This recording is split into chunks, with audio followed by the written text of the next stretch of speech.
Guys, what's up? Welcome back to my channel. If you do not know who I am, my name is Shamika George and I am the creator of Fro Plus Fashion, where I encourage women to embrace their natural hair, their curves, and to do everything with style.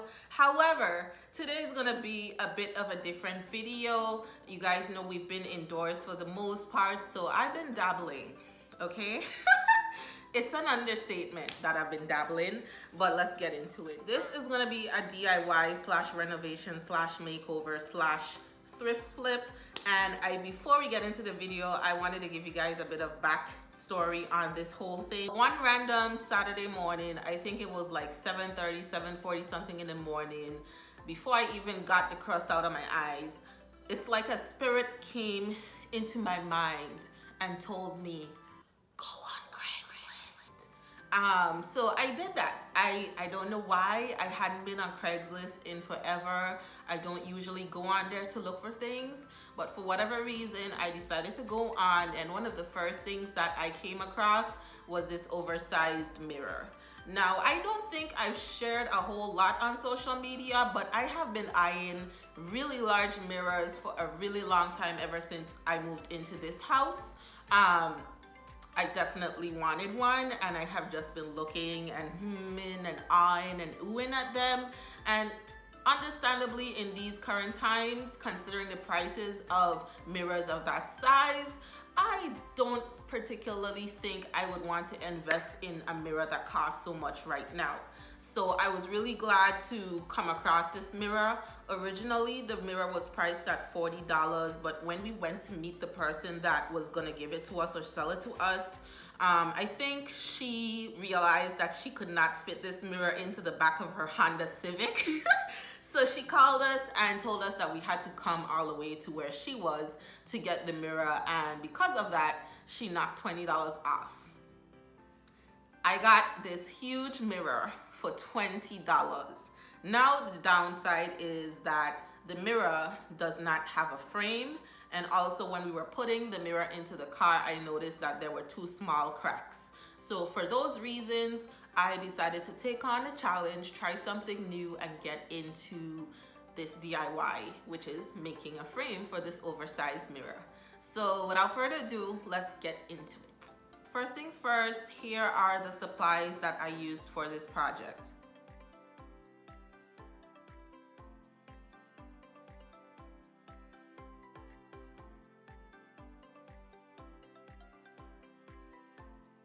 So the first thing I did was to take a bunch of measurements, like the width of the mirror, its height. I had to determine how much overlap is needed to support the mirror, conceal the cracks, and not have too much of the mirror hidden behind the frame.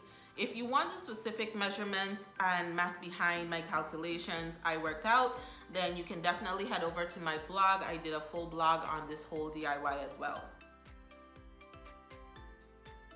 So when you're cutting your wood, I didn't have like a workbench set up or anything like that since I'm just starting out, but I did use these styrofoam containers as like a support system and a base for my whole cutting process. Just make sure that whatever you choose to do, that there's enough room underneath so that you're not grinding your saw into the floor, and just make sure that everything is stable so that nothing is slipping while the machine is on. So just be very careful. So the saw is really loud and there'll be sawdust kicking up all over the place, so it's best to wear the right protective gear like safety glasses, earplugs, and a mask.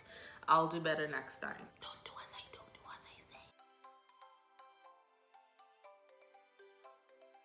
I wanted to connect the pieces of wood for this frame without having exposed screws and nails that you could see everywhere. So the solution to that is pocket holes. So they're basically pre-drilled holes that you make on an angle in one piece of the wood. So when you install the screws, you don't really see the screws.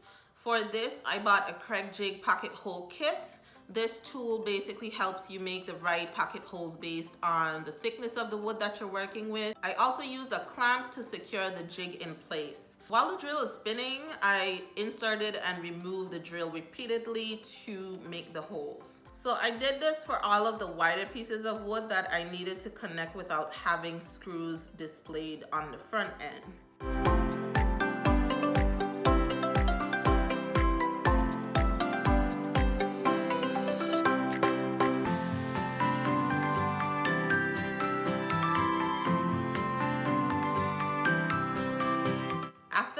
I connected the front wood pieces with the pocket hole screws themselves. It's also a really good idea to add some wood glue in between there. Even though you're using screws, it just helps to reinforce the strength of the bond.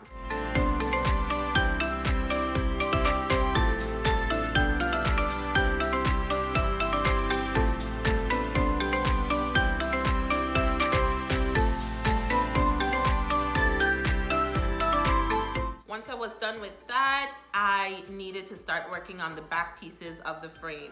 So here I am laying out the side, top, and bottom pieces before I secure them in place.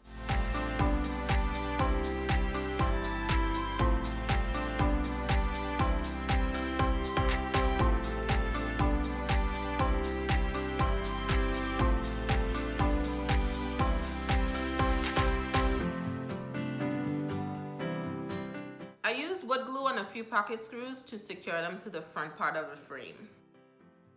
So I want to say that I forgot to get deck screws and I didn't want to go back to the store, so I just decided to use what I had on deck, pun intended.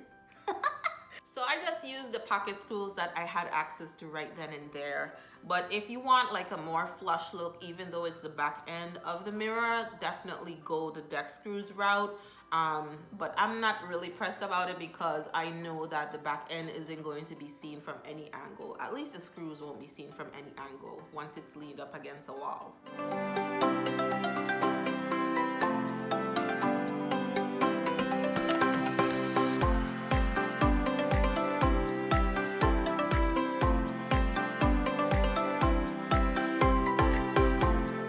I like the look of natural wood, but for this project, I envisioned a darker cherry wood for the mirror, like some of the mirrors I've been seeing online. Before I stained, I had to sand all of the wood down to prep for using the wood conditioner. I had no clue about it, but through researching, I realized that wood conditioner is a very crucial part to this project. It basically preps the wood for accepting the stain, and it also creates an even surface so that when you do the stain, it doesn't look ridiculously splotchy. So I applied the wood conditioner with a paintbrush all over the frame, and then I swiped off all of the excess and waited for a total of 20 minutes before I began staining, according to the instructions.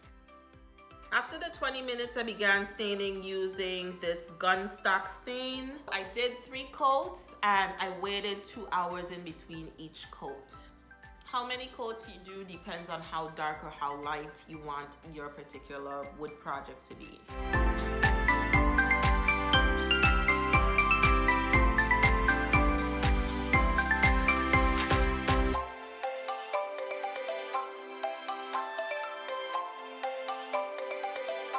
After letting the front of the frame cure for 3 days, I repeated the entire staining process on the back. Even though it's the back and nobody really wants to see it, I know what it looks like, so I still wanted to do it.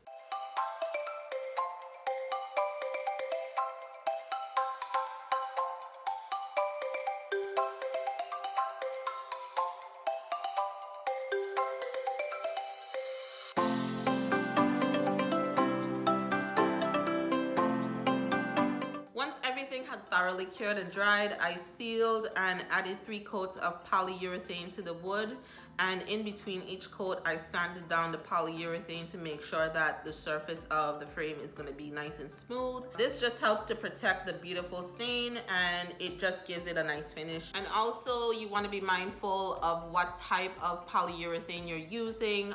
There are water-based ones and there are also oil-based ones. So if you're working on a project where your wood is going to be white or a lighter color, I would recommend that you use a water-based stain because the oil-based ones tend to yellow over time. So if that's not the look you're going for, definitely choose water-based products beginning to end. I waited another 3 to 4 days for the polyurethane finish to dry before doing anything else, and after that I basically was ready to put the mirror down into the frame, and I was so excited, you guys, but so scared that something would happen along the way and that I would do all of this work in vain. But fingers crossed, let's see how it goes. So as you guys can see, the mirror fit perfectly into the frame. There was not a whole lot of room. So because it didn't have a lot of room along the sides to put like some type of clasp or something to keep the mirror locked into the frame, I had to figure out another way. And ultimately, I realized that I had to go back to Home Depot for a couple more pieces of wood. And what I did is I sawed down those pieces of wood into slats that were the same measurements of the width of the mirror. And then I prepped all of that wood just like I did for the mirror. I used the wood conditioner, and then I went in with like 2 or 3 coats of the stain. I skipped the polyurethane because, you know, I'm not too worried about the back end of the frame. And then I secured the slats with pocket screws. I also added 2 layers of poster boards that I got from the Dollar Tree to fill the gaps between the mirror itself and the back support.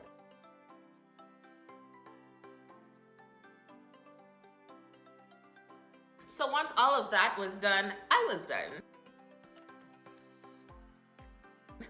Here's what the mirror looked like before. And here's my $20 mirror that I got from Craigslist now.